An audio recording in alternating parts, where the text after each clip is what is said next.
আসসালামু আলাইকুম রহমতুল্লাহি ওয়াবারাকাতুহু। দিনী আমল ইউটিউব চ্যানেলে দিনী ভাই বোনেরা, আমি আশা করি রব্বুল আলামিন আল্লাহ তাআলার অশেষ মেহেরবানিতে আপনারা ভালো আছেন, সুস্থ আছেন। আলহামদুলিল্লাহ। আজ আলোচনা করব ফজর ও মাগরিব এই দুই ওয়াক্তের নামাজের পরে আল্লাহর রাসূল সাল্লাল্লাহু আলাইহি সাল্লাম এমন তিনটি সহজ আমল বেশি বেশি করে করতেন এবং নিজে করতেন। নিজে করার পরে সাহাবীদেরকেও করতে বলেছেন, তার উম্মতদেরকেও করতে বলেছেন। তাই আমি অনুরোধ করছি আমার সম্মানিত দিনী ভাই বোনেরা, দিনী আমল ইউটিউব চ্যানেলের সম্মানিত দিনী ভাই বোনেরা, আপনারাও ফজর ও মাগরিবের নামাজের পরে এই সহজ তিনটি আমল, সুন্নতি আমল অবশ্যই বেশি বেশি করে করবেন। আশা করছি ভিডিওটি মনোযোগ দিয়ে সম্পূর্ণ দেখবেন।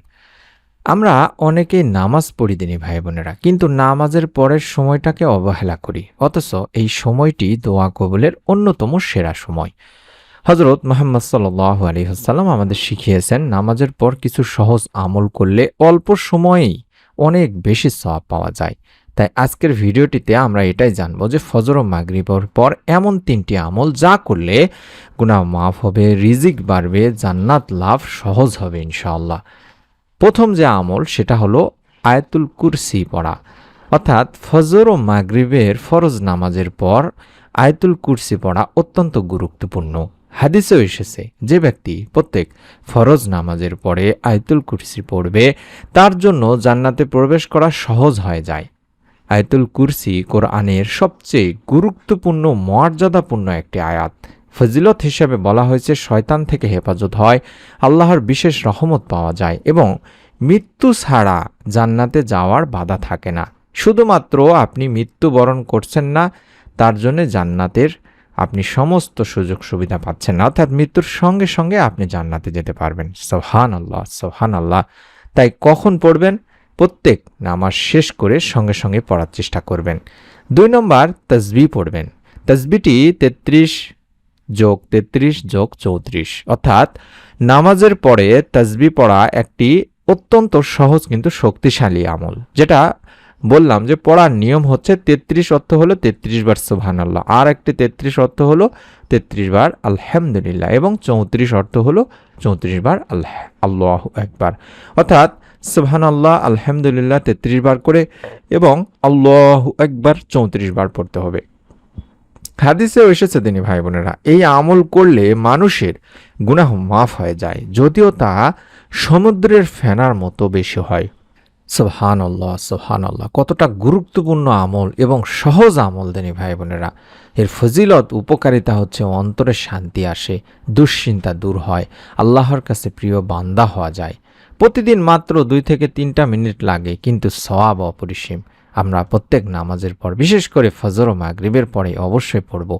3 নম্বর যে সহজ আমল সেটি হলো দরুদ শরীফ। ফজর ও মাগরিবের পরে বেশি বেশি দরুদ শরীফ পড়া অত্যন্ত ফজিলতপূর্ণ। হযরত মুহাম্মদ সাল্লাল্লাহু আলাইহি ওয়াসাল্লাম বলেছেন, যে ব্যক্তি আমার উপর একবার দরুদ পাঠ করে আল্লাহ রাব্বুল আলামিন তার উপর 10টি রহমত নাজিল করেন। সুবহানাল্লাহ। এর ফজিলত, গুনাহ মাফ হয়, দোয়া কবুল হয়, কিয়ামতের দিন বিশ্বনবী সাল্লাল্লাহু আলাইহি সাল্লামের শাফাআত পাওয়া যাবে।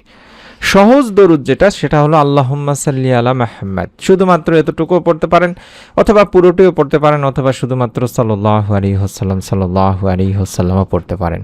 আরেকটি বোনাস আমল হিসেবে, বিশেষ আমল হিসেবে আমি আপনাদেরকে বলছি, সেটি হলো ফজর ও মাগরিবের পর 7 বার আপনারা এই ছোট্ট দোয়াটি পড়বেন, যেটা খুবই গুরুত্বপূর্ণ, অর্থাৎ আল্লাহুম্মা আজিরনি মিনান নার, আল্লাহুম্মা আজিরনি মিনান নার, আল্লাহুম্মা আজিরনি মিনান নার। এভাবে 7 বার পড়বেন ফজর ও মাগরিবের পর। এর অর্থই হচ্ছে, হে আল্লাহ, আমাকে জাহান্নামের আগুন থেকে রক্ষা করুন। হাদিস অনুযায়ী এই দোয়া পড়লে আল্লাহ রাব্বুল আলামিন বান্দাকে জাহান্নাম থেকে নিরাপত্তা দেন। সুবহানাল্লাহ, সুবহানাল্লাহ। তাই প্রিয় ভাই বোনেরা, আমরা যদি প্রতিদিন এই 3টি আমল নিয়মিত করি ফজরের পর এবং মাগরিবের পর, তাহলে আমাদের জীবন ধীরে ধীরে বদলে যাবে, দোয়া দ্রুত কবুল হতে থাকবে, জীবনে বরকত আসতে থাকবে, মন শান্ত থাকবে। শেষে বলবো, ছোট্ট আমলকে কখনো আমরা ছোট মনে করবেন না বা মনে করবও না। হযরত মুহাম্মদ সাল্লাল্লাহু আলাইহি সাল্লাম আমাদের এমন আমল শিখিয়েছেন যা সহজ কিন্তু অনেক বেশি উপকারী। তাই আজ থেকে শুরু করুন, নিয়ত করুন, অন্যদের কাছেও ভিডিওটি শেয়ার করুন। অর্থাৎ নিয়ত করে আমলটি করবেন, আপনার নিকট আত্মীয়স্বজন কাছের মানুষজন যারা আছে তাদেরকেও ভিডিওটি শেয়ার করে দেবেন। আল্লাহ পাক আমাদের সবাইকে আমল করার তৌফিক দান করুন, আমিন। নতুন আমলের ভিডিও পাওয়ার জন্য চাইলে চ্যানেলটি সাবস্ক্রাইব করে বেল বাটনটি অন করেও রেখে দিতে পারেন। সকলে ভালো থাকুন, সুস্থ থাকুন। আমরা মন থেকে দোয়া করি, প্রত্যেকেই কমেন্ট সেকশনে প্রত্যেকের জন্য দোয়া করুন রব্বুল আলামিন যেন আমাদের সকলকে আমলটি করার তৌফিক দান করেন, আমিন। আসসালামু আলাইকুম ওয়া রাহমাতুল্লাহ।